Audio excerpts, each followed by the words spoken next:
So this is Samrock, and I wanted to show you my second choice for the Player's Choice Extreme Mustang Makeover. This is Pumbaa in the Pauls Valley holding corrals. This is the first day when we got him in the trailer and brought him home. I had put a halter on him, and this is the second horse that the BLM put the halter on a little too tight. So I needed to fix it, and this is like day 3 where I have my rope halter on him. So Pumbaa came around pretty quickly. I unfortunately didn't take a bunch of videos of him because I was more in love with my other horse, and I really didn't focus on this guy that much. He was pretty easy. As you can see, this is day 3 or 4, and I've got him saddled, and he's just cruising around the arena. He's never bucked.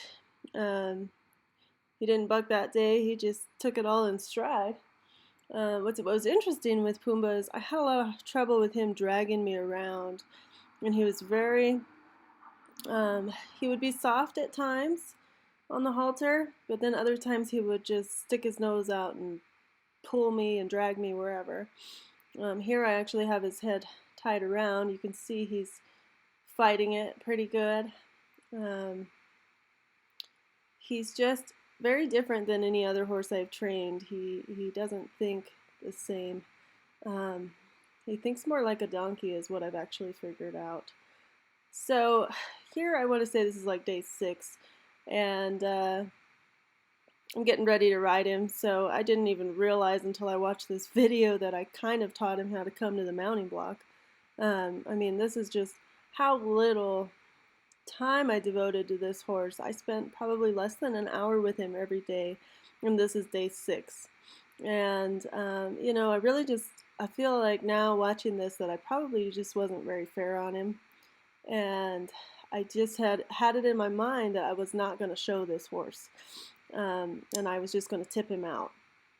And, you know, I think if I would have spent more time, give him a better foundation, I wouldn't have maybe thought that so much about him in the beginning. You see I step up on him there, and then I go ahead and ride him. I mean, he took this all really in stride and really was a good horse. You're going to see him have a little bit of a panic moment here in a second. And I mean, that's all he ever did. It's right here, I think, when we come around, he kind of just bolts forward a little bit and hops around a little, but not much at all. Really not concerning. So this is day 7, I believe. Or no, this is day 6. This is still day 6, and then coming up, I'll show you a little clip of day 7. So on day 7, we did progress reports. This is one of his pictures. I mean, he's a well put together horse. He weighed 794 pounds. Little stocky guy. This was just a nice picture of him. Our round pen just had a nice backdrop with the clouds that day. This is day 7, and this is the first time I rode him by myself.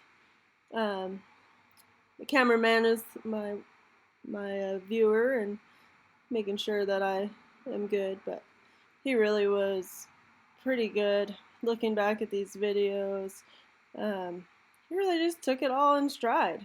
Very just whatever. So this is just him.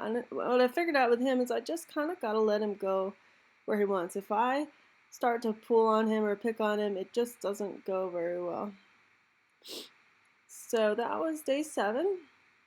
I believe this is day 9, my first time riding him out in the arena. And 2 times before this video, he dragged me across the arena. I'm not really sure what was going on, but it's like the moment we got in the arena, he just bolted and ripped away from me. And I was saying a few choice words to him and how much I hated him. And I don't know if it was the dogs that got behind him or what, but it was just like all of a sudden he decided, bye, I'm leaving. And So this was day 9. Just, I mean, actually this is the first time I got him to like move around. So those first 2 rides in the round pen he did really well, but then it was like when I got into my other round pen, he didn't really want to go around in a circle. He would just kind of run back and forth. Didn't really know what to do. So this is day 9. And so I want to say on this day, um, or day 10, the next day is when I had to decide to take my other horse back. Um, and I really didn't think that I was going to show this horse. And I got a replacement horse, and his name's Rip Wheeler. And Rip is really tough. He's coming along, but I really was hoping he'd come along a little bit faster because, I mean, he's gorgeous. And, I mean, I said, like I said, I said a few choice words for this horse, and how much I hated him in the beginning and things like that. But, I mean, more and more, he's showing improvement every day. And after this day, I decided that I really needed to figure out a different way to train him, because when he dragged me across the arena, I thought, you know, there's got to be something I can do to help this horse. There's got to be a way for him to think. And you'll see, like in this video, he sticks his nose out, like right there he did. He doesn't like the halter very much at all. And so I told myself I didn't want to ride with the halter. I wanted to ride without it. But after him taking off with my bridle, he broke it once. I had to put the halter on because it is actually what he responds to the best at this point.